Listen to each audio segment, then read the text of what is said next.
Hello, everyone. Hello. We're live. Welcome, welcome. Oh my Yeah. goodness. Hopefully, comments start filtering in as folks start showing up. But welcome to the Cozy Fantasy Legal Reads panel. Yay!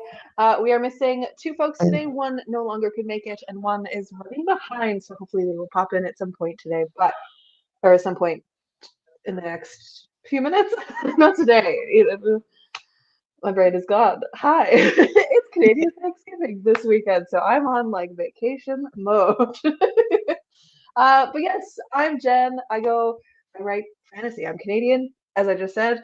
I'm also a content creator. I got 3 books with me here, and I also have a 4th little sapphic novella as well. But these are my cozies right here. And I'm joined today by some lovely people, so I will give you all the floor to introduce yourselves. Laura, you want to go first? Sure. Hi, I'm Laura Catherine. I'm Australian. My pronouns are they, them. I'm a cozy fantasy author as well. I should probably grab my book. This is my book, Enemies to Booksellers, which is a cozy. Yeah, that's me. Perfect. I'm Kristina Kelly. I write as Kristina W. Kelly, and I write science fiction and fantasy, including like poetry. So I've got a sci-fi fantasy poetry collection, which is Imaginary, and then why I'm here is the cozy stuff, which is my Tales of Trelvania series, and Tavern Tale is out now, which is my sapphic fantasy cozy adventure, and then the sequel Tea Tale will be out in February. So that's about it. Amazing. Also, I apologize if I look this way. My cat is somewhere in this room. I don't know where she is, and she's just like bopping around. Anyways, but yes, I'm so excited to talk about this panel today. So I guess first up, we'll start with why is making your books diverse so important to you? And we'll start with Kristina this time. Yeah, I like to say that my fiction mirrors the real world, and our real world is a kaleidoscope of diversity of across the spectrum of everything. So even outside of our Rainbow Reads panel, I try to pull in what I can to represent what is beautiful about humanity, which is celebrating our differences and what makes us human. And so it's important to me to try to pull in things from everywhere, including celebrating those things that have historically been marginalized. How about you, Laura? I think growing up in the 90s, there was like nothing, little to nothing that represented me or like other people. And I think if there had been, I would have been able to work out who I was a lot sooner. And that's kind of what I want for like the newer generations, is like for them to not be like questioning themselves, being like, why am I not like other people? Why am I not normal? Like being able to go out and read and see so many different representations of so many different people and realize that, oh, this is me, or maybe this is me. I'm not just boxed in. So I think that's really important in writing diverse books.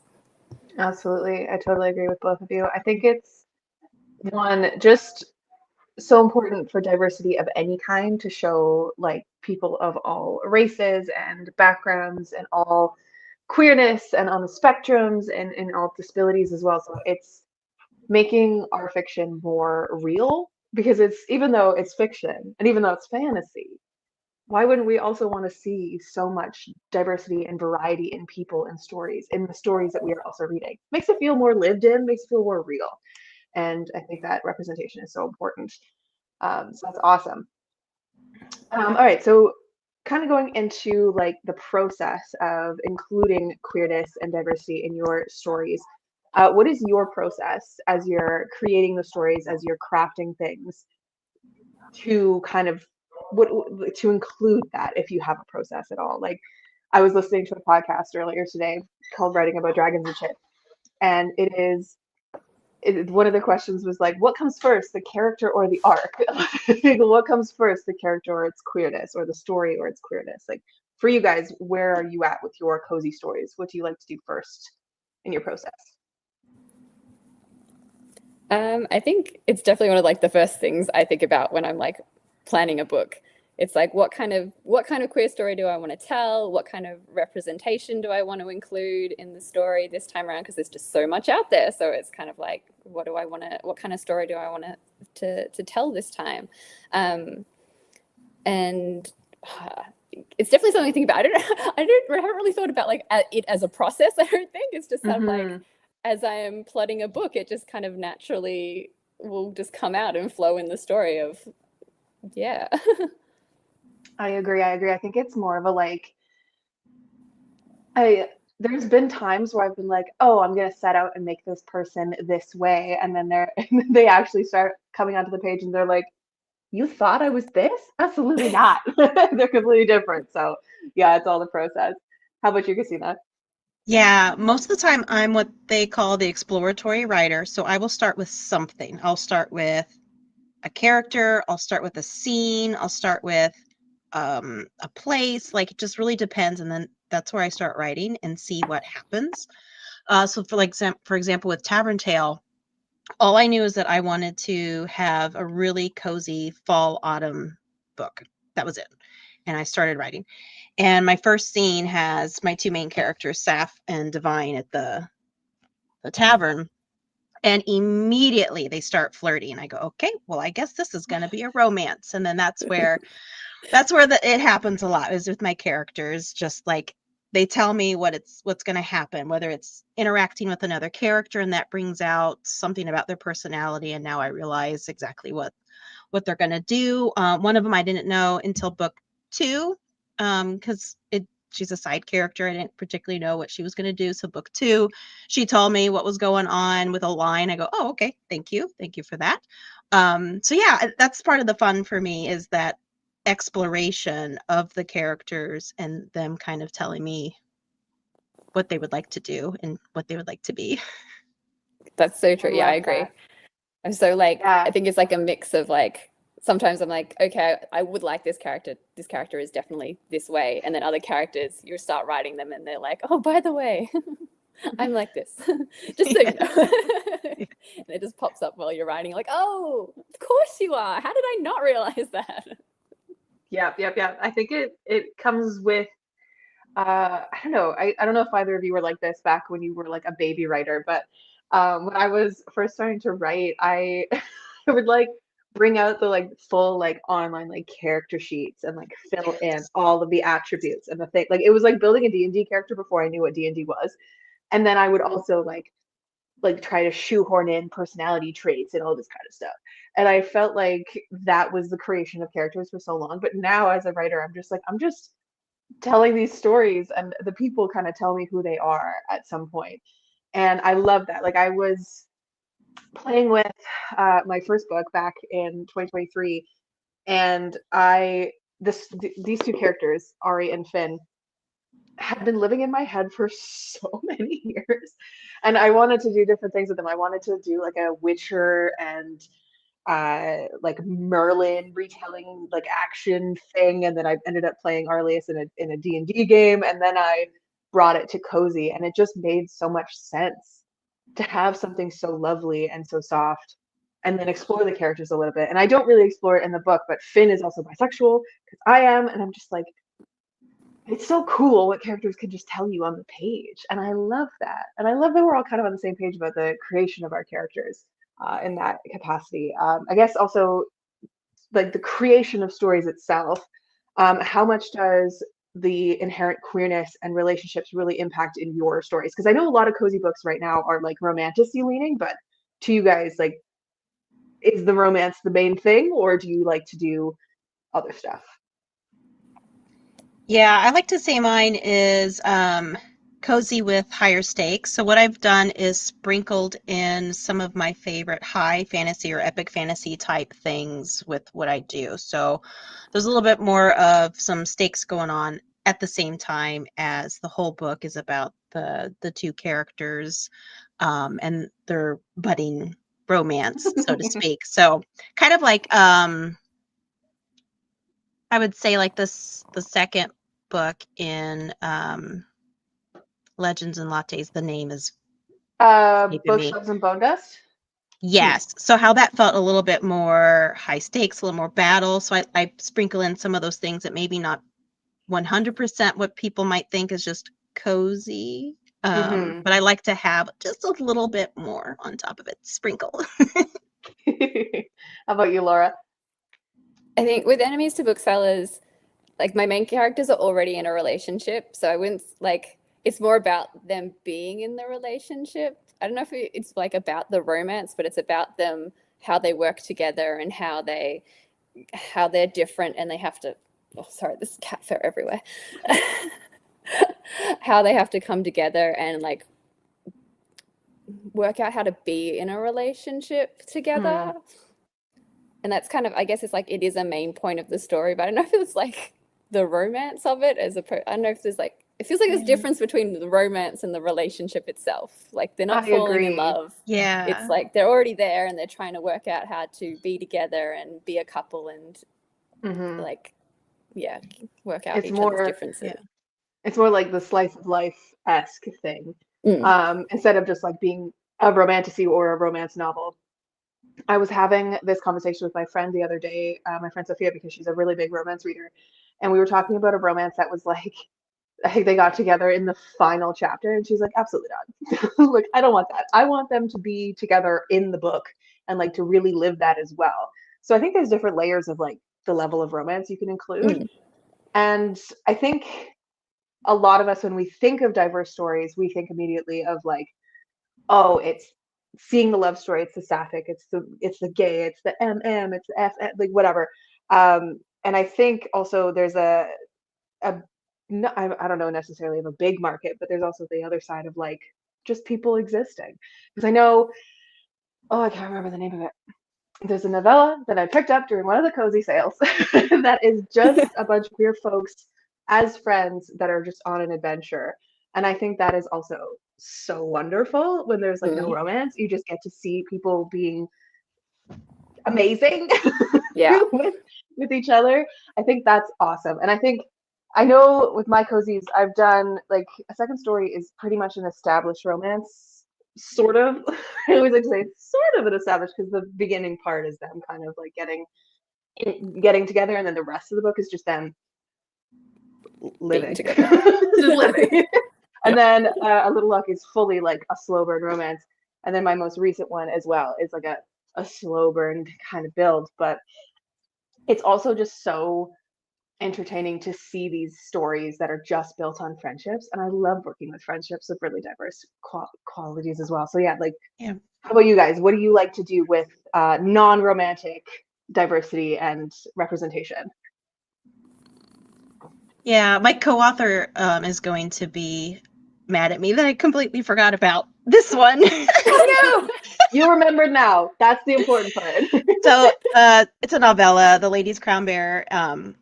This he's a troubadour, so he sings music of love, and he's pansexual, but all it is them having a winter adventure around a holiday. It's a Christmas holiday, and they're friends, but one of them likes to get into mischief quite a bit, so it's just kind of like a little fun existing in the world during winter kind of thing.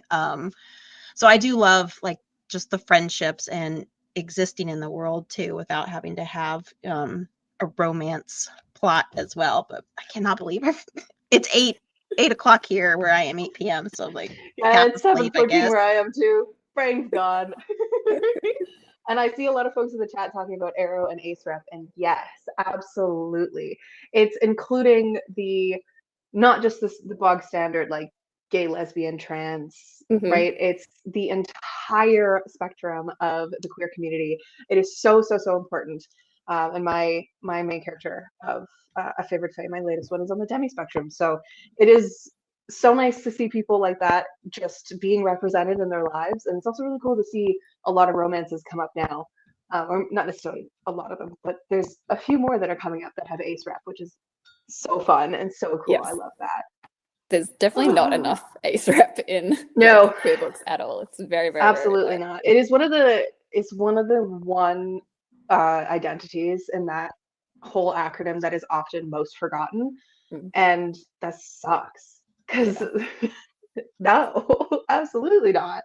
So I do think we should have more rep. I mean, more rep, all the rep, everywhere, all the Yeah. time is the best.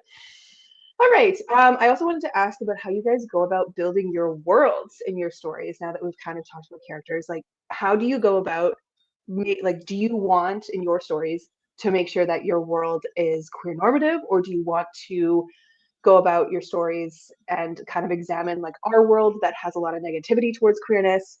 What do you prefer doing in your cozies? I'm all about queer normative. Like I don't want any of that negativity at all. This is how the world should be.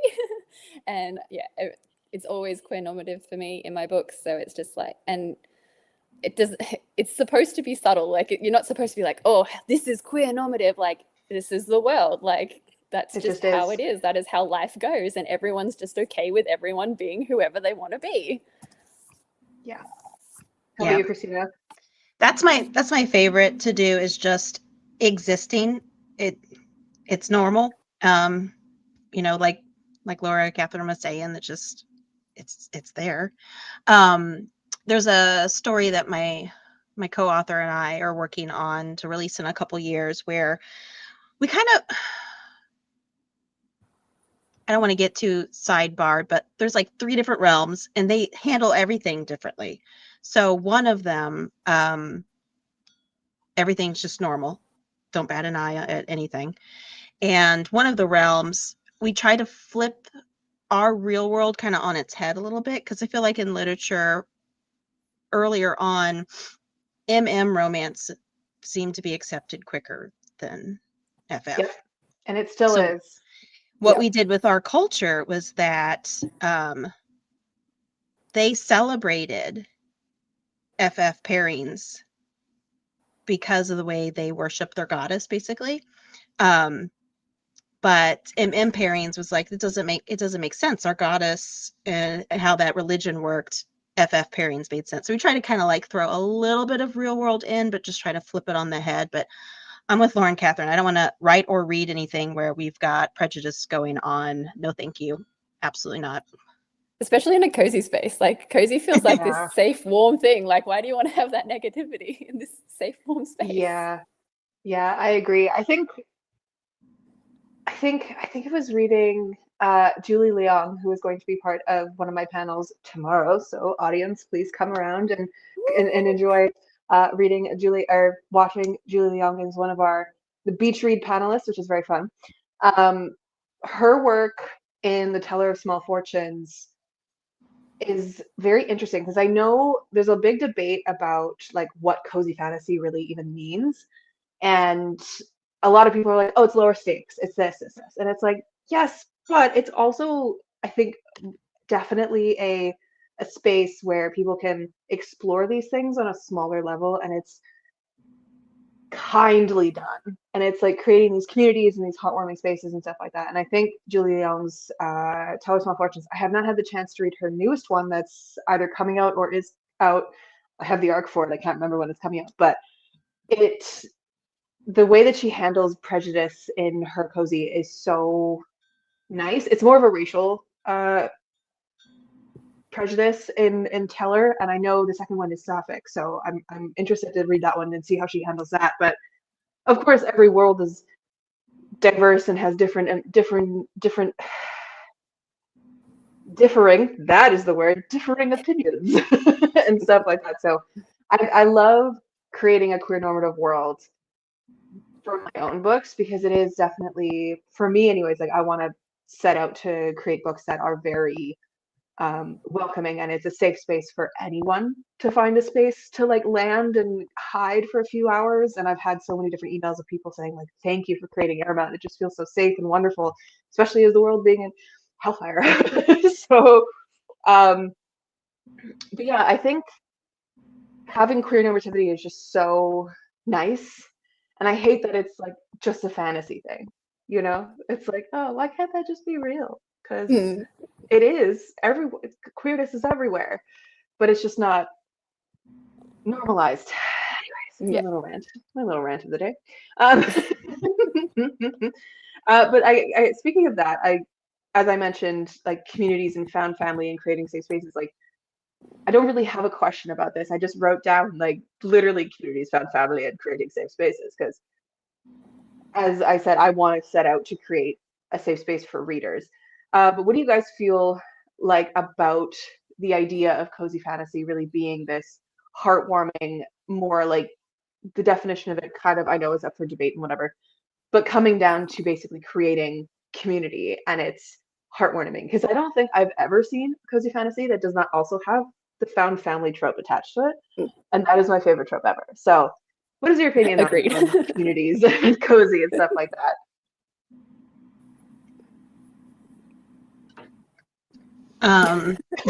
Everyone. Yeah.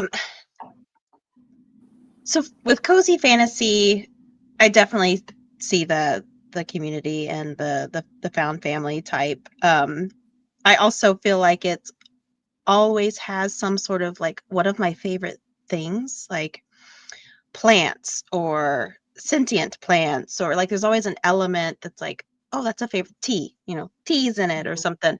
And it's always one of my favorite elements. And I feel like you can't have some of those moments of favorite warm favorite things without having some human connection or some sort of species connection, some sort of person character connection. So then that family or connectedness, community or whatever.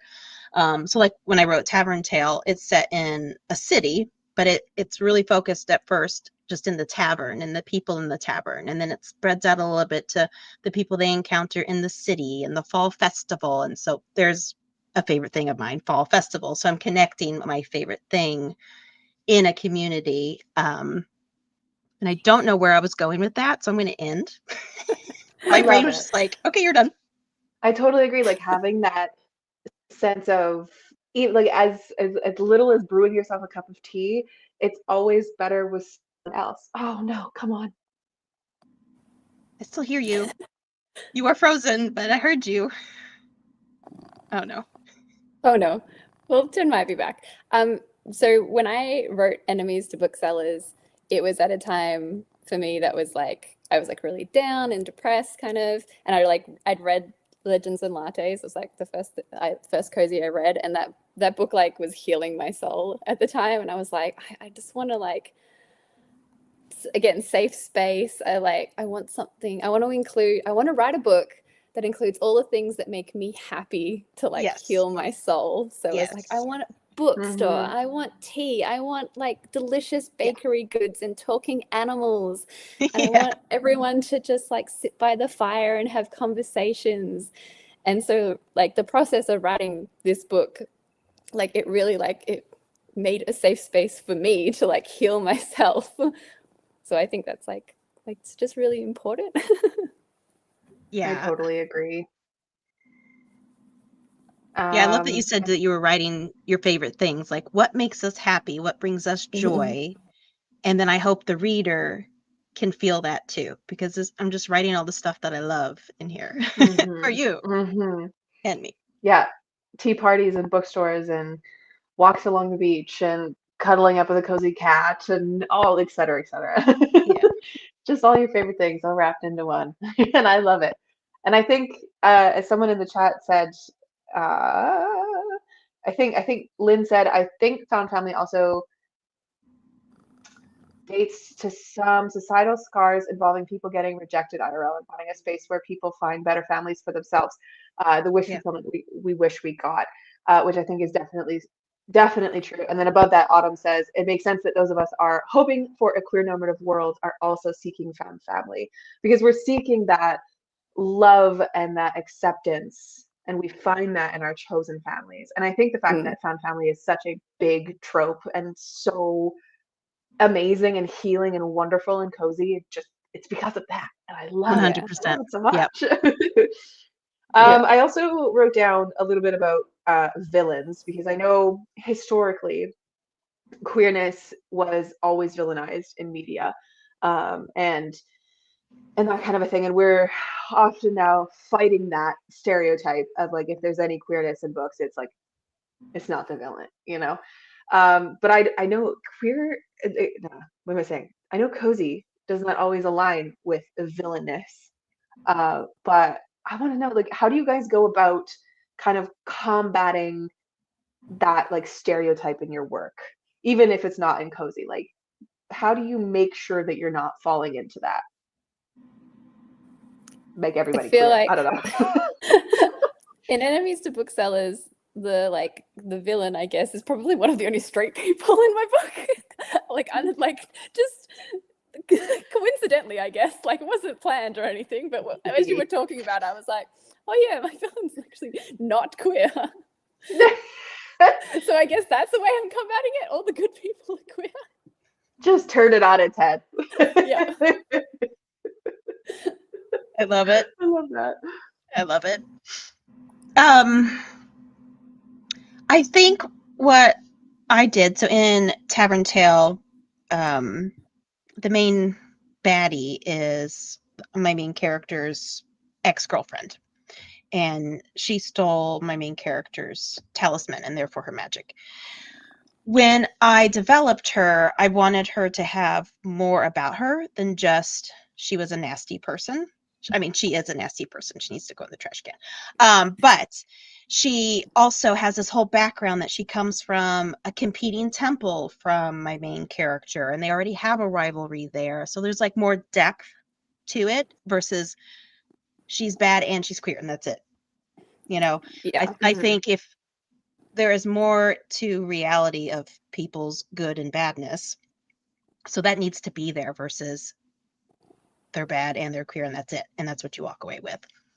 Outside of that, the other thing I think I've done is just make sure that that isn't the only queer character. So if you are going to have someone who is a villain and they're queer, you can't be the only one in the book that's queer.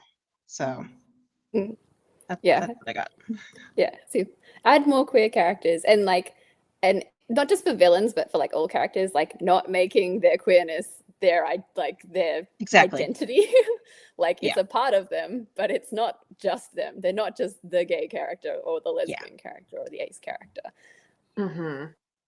It's like you said, Christina, it's adding depth to the characters, because I feel like a lot of the quote unquote villains that I find in cozy, which there's very rarely any that aren't just like the guy down the street that kind of hates you, like has a grudge on you for some reason, like you, I don't know, kicked his cat one day, I don't know, like he's just like, for some reason you accidentally did something and then he's holding a grudge against you for forever.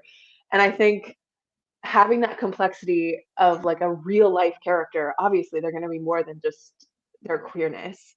Yeah. And I think that level of like, that's just what happened in media was such a Disney level of like, Disney villain, I am so evil. Like it's the complexity, it's the turning things in their heads and examining things and actually creating characters that are full of depth. And that is definitely the best way to combat it. And also, as everyone's saying in the chat, just make everybody queer. Just throw all the rest in there. I want to also point out that Lynn's saying about for the same thing for disability, not like also your disability is not your whole character. That's just a part of who you are. No. And that's also very important. Exactly. And I think also in a kind of like an antithesis of that, of having like the villain hate something of the main characters or whatever, like the reason why they're so mean to them, and then having that be their queerness or their disability, like that's such a terrible, like don't do that. Just don't do that. Don't do that. Like, like sure, they can be mean and they can like, I don't know, like even making fun of them is kind of just awful. Like it's just not like, no, I guess if it works in the world, like if like in our world, sure, but it still leaves a bad taste in my mouth. Like it's just not, no. So yes, and doing things properly with proper depth and proper care, no matter what. Also, if you can get sensitivity readers, and even then, like on my latest book, I didn't have the opportunity to get a sensitivity reader, but when I got beta readers, I made sure that I was seeking out people who either had experience with someone who was disabled, because my main character in that one has chronic pain and a disability. I do not. So I wanted to make sure that I was treating her with the utmost care. And so I was finding people who could help me with that. And then I was also finding people who were on the ACE spectrum to help me with her demisexuality. So like treating things with care and adding more rep and adding more depth, I think is top tier. It's yes, my words have escaped me. I've used them all in my books. Do you guys have anything more to add to what we've talked about so far? So No, okay, awesome. Okay, this one's kind of fun, and this one also is for anyone in the audience who's also watching.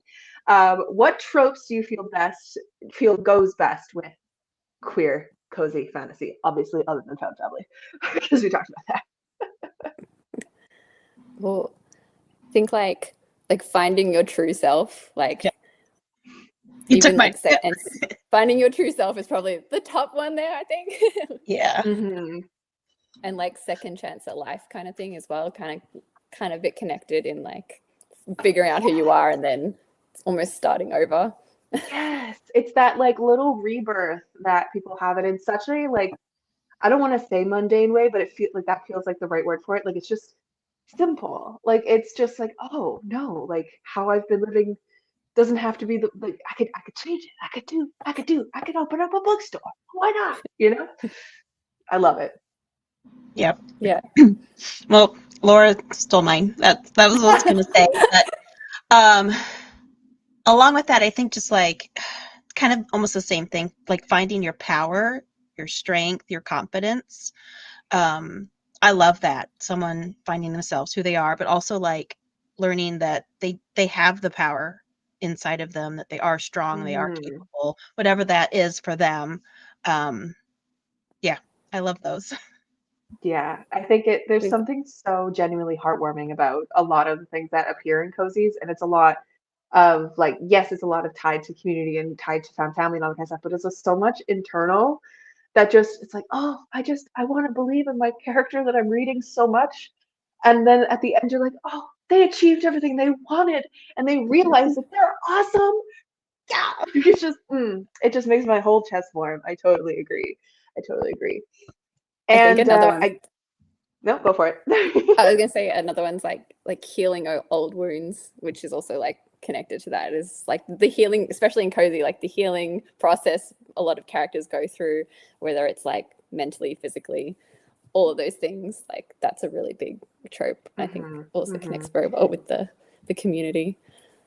Totally agree. And I think the one that comes to mind immediately is one that's tied to grief very deeply is by Marshall J. Moore, Son of a Pirate, in his whole trilogy. The first one is very based on his like the author's own grief about losing his father, and it's coming back to that, and it's exploring that grief, and it's very soft and healing, and it's so beautiful. And I've read so many different comments of people on Goodreads and stuff who have come to that book after losing someone, and it's helped them grieve, and it just there's something so special about so much cozy fantasy. I love it so much. It's the best. It's the best. In that same vein, which tropes would you like to see played with more in cozies that you might not have seen? Ooh. That one's hard. I'm now trying to rack my brain for like what are all tropes? I should have had like a trope list up on my screen. Oh, I'm sorry. How about folks in the comments? You got any? While we think? As I try to grab my child. Hi. I'm always here for more animals. Bring on the animal companions.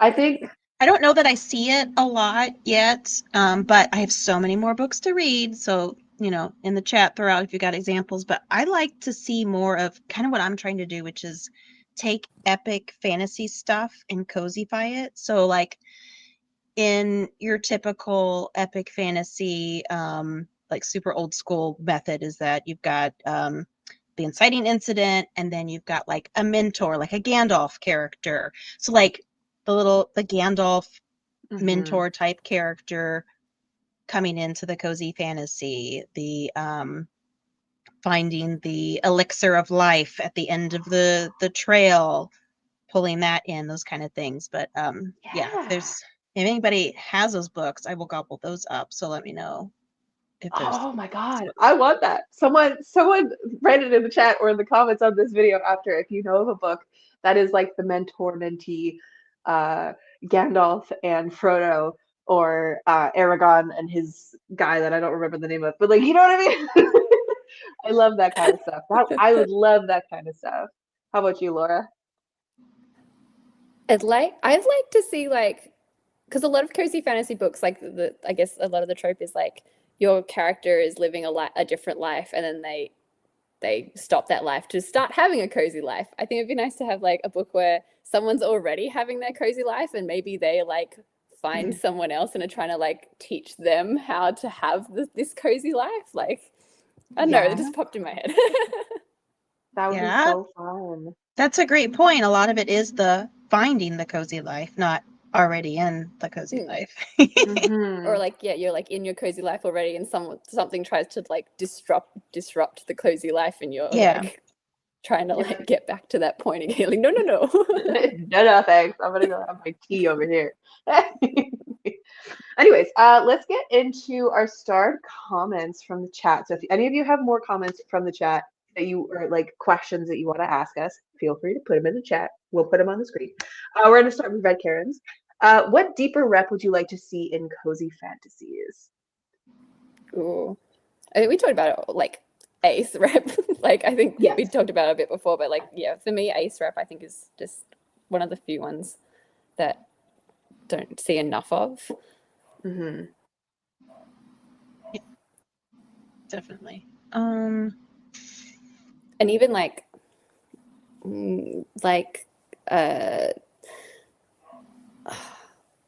come back to me. I was gonna say even like trans rep. I don't think I've read a lot of like actual not actual words of like femme to mask or mask to femme. Like I haven't seen that kind of trans rep in cozies. I've seen a lot of non-binary rep, which is amazing, but I haven't seen much trans rep, and I would love to see a lot more of that. And if anyone has any recommendations, leave them in the comments, because I will read them and I want them so much. Yeah, now, definitely. I know this is cozy fantasy, but cozy sci-fi. Al Hess has several books which are trans-focused. World Running Down, Yours Celestially. Those are fantastic for amazing the cozy, but on the sci-fi side. So, I did not know those were cozy. I thought they were just like sci-fi. They definitely have the same cozy vibes. Now that they deal with a lot of I'll say like trauma and drama in it. So, you know, if you're like on a scale of like totally cozy, it's not totally cozy, but I would definitely put it in the cozy sci-fi vein. But watch out for the trauma. I think I'd also like to see just like more representation of like color and things in cozy as well. Absolutely. Like in general, just like all books, all genres. Yeah. Just more representation of color, please. Yes, more authors of color. That's one thing that I've noticed in a lot of cozy sales or people who are putting up cozy recommendations or anything like that. It is woefully empty of people of color. I think the only one I can think of other than Julie Leong, who I mentioned earlier, is House of Frank by Kay Sinclair. Great one to read if you are a fan of TJ Klune, because we do not support TJ Klune in this household. Google it if you want to know. But I just want to mention that, like, I think we definitely need more. I think Autumn mentioned that in the chat as well. For sure need more of that. Let's move on to Elaine's question. How are you finding your audiences, like trying to use meta ads to find the queer community? For my cozy book, my queer cozy book has been a struggle, especially since they keep taking away targeting options. I myself, I don't think I've ever used ads. Neither have I think my boss has. she publishes like kids books, like the picture books. She does that, and she uses ads, and apparently that works really, really well for her. But I've tried once, and it did nothing for me. So I find my audience through TikTok, and that is how I found my audience. And I came from a YouTube background as well. I'm on YouTube. I have a small following, but I'm there, and I've just been curating my people as I go through. So it's a lot of social media. It's a lot of your own marketing. It's exhausting, but that's how I found my people. Yeah, I'm the same, TikTok and Instagram, and it's just like a slow process of like getting your stuff out there and people slowly finding it and like communicating with you and you communicating with them, and then they find more people and you find more people. And I think potentially with Facebook in particular, if you join like specific reader groups for like your representation. So I've had friends who have been like, oh, yours is a sapphic book. Here's like some sapphic groups, book groups you can join on Facebook, and you can like advertise your book or just talk about like all things to do with your representation, which is, I think, a really good way to let people know about your particular book and grow your community as well. There's so much word of mouth, so much word of mouth. Yeah. I think every time I release a new book, I'm always just batch sending my book to influencers that I think like fit the cozy genre and like queer books and that kind of stuff. So I'm just like, here, read it. Like, I don't expect anything from it. I'm just like trying to get word of mouth out. Those communities work really well. Lots of like people on Instagram who like do those like 50 sapphic books that are coming out in December or that kind of thing, and they're so lovely if you just message them and you're like, hey, my book's coming out on this month, and like because they want to include it in their lists, and like that's also another way to like get it out there and have other people see it. Yeah, and I'll throw out a couple other ones besides the Facebook groups. Like I've been on the Sword and Sapphic podcast, as well as I did like a guest on that, so that's 100% my audience, Sapphics. So I've learned to be more targeted versus trying to go broad. And then things like Jay does the Sapphic book bingo every year, so getting my book into that. And then lastly, I don't hand sell a lot right now because life and children and all sorts of things, but my publisher, Space Wizard Science Fantasy, we do a lot of local fairs. When Pride season, with all the Pride events, they'll do events there, and my book sells really well in person, and I give kudos to our book cover artist because the cover is so pretty. But I think even like targeted markets like that, if you can get out, I can't, but thankfully my publisher can and hand sell. Welcome in, RJ. Welcome. I'm so sorry, I am so late. That is totally okay. We're glad you could make it. Yeah, happy to be here. Oh my Yes. God, I love your background. Thank you. And there's a kitty cat. We've had a couple. My cat doesn't like being held very much, so she likes to bop around, but she's here. Oh, cool. I'm sorry. Normally I would have a cat completely invading this call if I were at home, but I'm not at home right now. So lay up from afar. She's here in spirit.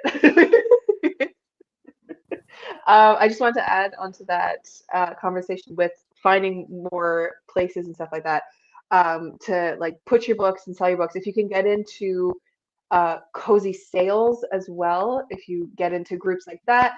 I know Cozy the Day Away is happening in conjunction with Hearthcon, which is amazing. I was also part of the Year of Queer Lit, which I believe she has a lot of like queer spotlight books and stuff like that on TikTok. And she runs a sale on her birthday every year. And this year it was huge, huge, huge, huge. So if you can get into sales like that, I also was lucky enough to have in my city, we did like an entire queer vendor fair. I was lucky enough to be a part of that, and it was amazing. I met so many wonderful people. So keep your eyes out, look for things like that. Ads don't always necessarily do the right thing and do what you want. So it's a lot of work. It's a lot of legwork, but it's there.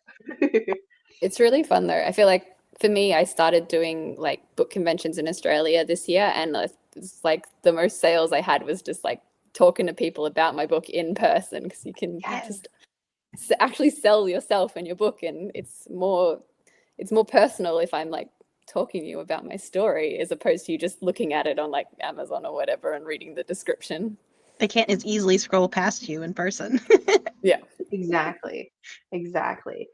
Earlier on, okay, we were talking about, we'll run through like a lightning round with you because you came in a little late, but we'll run through a lightning round before we go to Red Karen's next question. Okay. Okay, so why is making your books diverse important to you? Oh my God, starting with like a really big one. Well, they're important because like that's what I want to see in like, so of course like I'm going to write it. And I feel like just the more it's written, the more it's normalized. And then, you know, the hopefully in the future, the fewer times we have to like answer the question like why characters queer. Would love to see a future like that. Oh yeah. I got that question from my mom. That was fun. Yeah. Fun phone call. And I was like, dude, I'm about to come out to you on the phone. Let's go. It was interesting.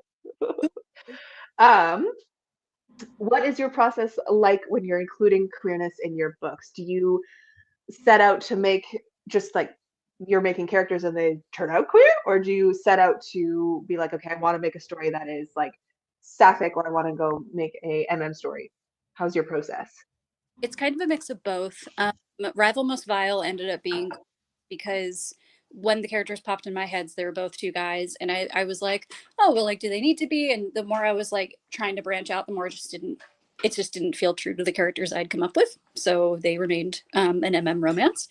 And then for some other books, like the one that I'm currently working on, it's very in early stages, but I specifically wanted to write sapphic because I didn't want to pigeonhole myself as just an MM romance author.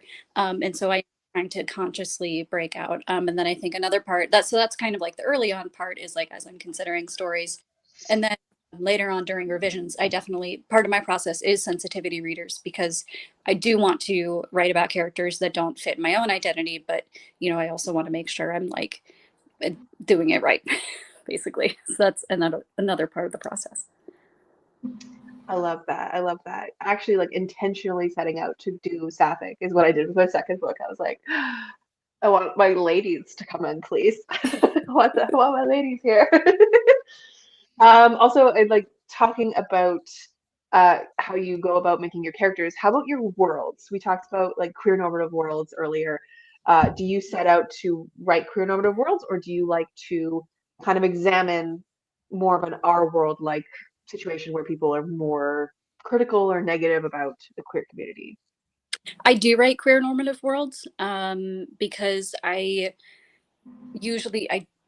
don't want to deal with like homophobia in addition to all of the other problems and transphobia and all that stuff. In addition to all of the other problems the characters have, I'd rather focus on those other problems. But one of the other stories I do have coming up, also in very early stages, it is more contemporary and like grounded in like our current world rather than the usual second world that I write. And that's honestly terrifying because homophobia actually is like an important part of like this one character's backstory. It makes no sense like when I'm describing it out of context, but that will be scary to write. Yeah. I'm just like, yeah, thinking about writing something with homophobia is terrifying, but it's also very important. And I think we had discussed earlier, like including these problems or these situations where prejudice is a thing is also in Cozy. It's handled so lovely as well, because it's not this big epic adventure and like fighting these institutions. It's very small, insular, and it's comforting, and you're still loved at the end of it all. Yeah. And I think that's important. Mm-hmm. And finally, what tropes do you feel go best with some cozy fantasy? I'm sure you guys already talked about found family, right? I feel like yeah. Oh yeah. Yeah, we did. Oh, yeah. Yeah. Just because, yeah, I feel like queer community and found family, that's just like they go hand in hand. I was trying to think of others, and that was the one that really stuck out to me. I mean, you can do any other trope with queer stories. I don't know.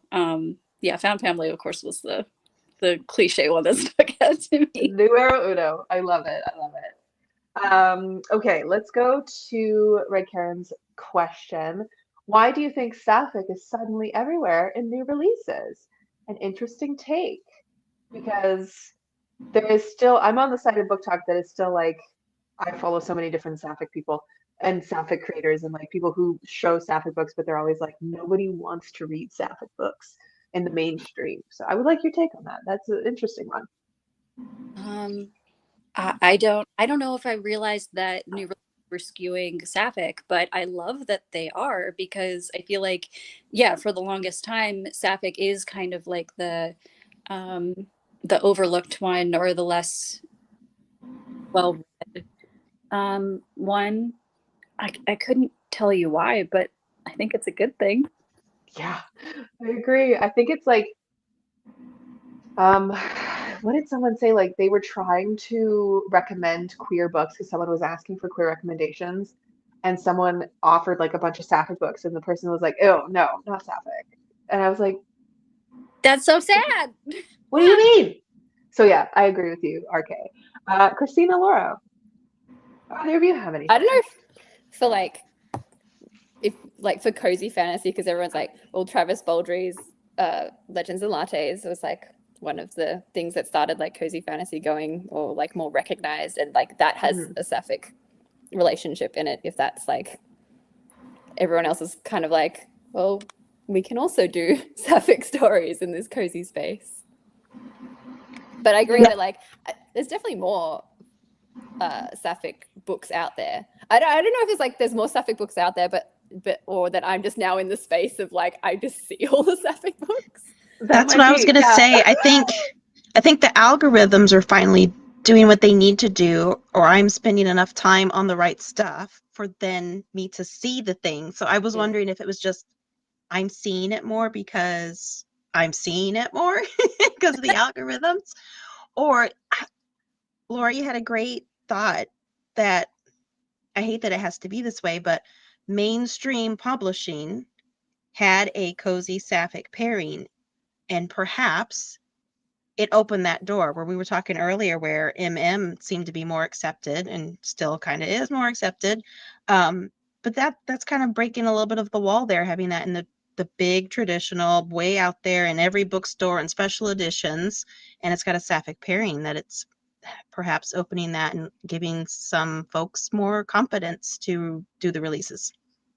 Yeah, and Legends and Lattes is so soft. It's like it's the sapphicness is only really like at the end. So I think it is, I don't want to say much more palatable for the mainstream, but it eases people in. It's not like Cannibal Treason Without Tea just is lesbians, and we love Are you calling that. it the gateway drug to Sapphic? It might be. And it's terrible to say, but it also might be a little bit more gateway-ish and mainstream because it's a man who wrote it. Hot take. I love Travis Baldry. I love his work. Legends and Lattes inspired my entire life as a cozy author, but like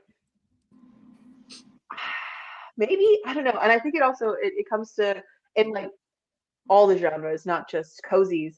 I think we're seeing a little bit of an uptick in it because it is being more popularized by authors like V.E. Schwab writing the Vampire Sapphics, and like we're starting to get a little bit more of it, like Samantha Shannon's Priory of the Orange Tree. Like we're slowly breaking into it, and I hope we just keep going with all the rep, not just Sapphic. All right, it's time to start wrapping up. I'm going to ask y'all one final thing. Before we all do our rigmarole to wrap. But I want to make sure, I want to see for each of you, what is something that you hope that readers take out of your characters or your books after they finished reading it? Ooh. I think that I want people to feel like they're understood, like that they can see themselves in the characters that they've been reading and experiencing their lives, and like get to the end and be like I resonate with that person and I understand the things they went through, and just have that kind of that understanding and that warm feeling. Mm-hmm. Yeah, definitely. And I'll add to that we talked about this, where I try to write the things that bring me joy. So I want people to walk away with the same. Hope the book wrapped you in a warm hug. You walked away feeling better than you started. But also through the characters' growth, I want to sprinkle some of that hope and confidence in yourself, in that finding yourself and finding out who you are and moving that next step forward. I love that. RK? Yeah, I kind of similar. I'm hoping the reader comes away with, particularly for the Rival series, just a sense of love and support, because the characters very much love each other and support each other even as they're like going through these things. Found family is a really big, I mean, I know it's such a cliche at this point, but it's a very important part of Rival. And I know some people are like, oh, like this whole, you know, group is like my comfort group, and I'm like, yes, good. They're my That's the point. group. So yeah. I love that. Yeah, I've always set out with my books. I mentioned it previous in this panel, but I was about to call it a podcast. It is not a podcast. My brain is gone. That I want readers to be able to find a soft place to land for even a couple hours, for, you know, a few minutes every time they pick it up. Like, it just, I want my books to just be that soft space for someone. That's what I hope they take out of it, and I hope they find a little bit more happiness and empathy in their own lives through my books. And even because I call myself just a fantasy author, because I'm branching out of cozy a little bit with my next one. So I'm just like, even with those, I hope you find a soft place to land, even as people are dying.